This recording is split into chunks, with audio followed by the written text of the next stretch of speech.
Исламд орох хаалга. Кэлимэ-и тавхид болон кэлимэ-и шахадат. Хэрхэн мусульман болох вэ? Кэлимэ-и тавхид болон шахадатыг хэлж мөн сэтгэл зүрхнээсээ итгэж байж мусульман болно. Ислам шашны үндсэн нь юу вэ? Кэлимэ-и тавхид. Ла илаха иллаллах Мухаммадар Расулуллах. Утга нь Аллахаас өөр бурхан үгүй. Мухаммад саллаллаху алейхи вассалам түүний элч. Аллахыг бурхан гэж хэлж болохгүй.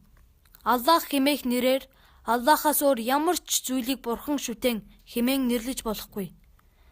Аллах хэмээх нэрийг бурхан хэмээн орчуулж болохгүй. Ла илаха шүтэнүүд үгүй.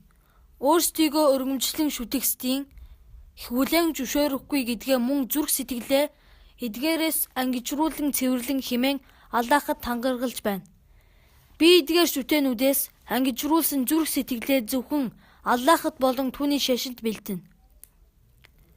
Учир нь бохир зүрх сэтгэлд цэвэр ариун Аллахын итгэл үнэмшил үл суuna. Хөмхөрсөн суурин дээр бат бөх барилга баригдахгүйтэй адил. Иллаллах. Мухар сүсгүүдийг үүсгэснийхээ дараа зөвхөн Аллахыг хүлээн зөвшөөрч байна. Мухаммадур Расулуллах. Раб эзний төлөө үйлдэх ибадатуудаа бидатуудын бидат гэдэг нь сүлж шашинд нэмэгдсэн зохиомл зүйлс. Дагуу бусд Аллахын Куран Каримд харуулсан гэгэн элчийн зааж бидэнд харуулсан байдлаар хийн гэдгээ Аллахад тангаргалж байна. Кэлимэ-и шахадат. Ашхаду ан ла илаха иллаллах ва ашхаду анна Мухаммадан абдуху ва расулух. Утга нь би өөрийн биеэр гэрчлэе. Аллахаас өөр бурхан үгүй.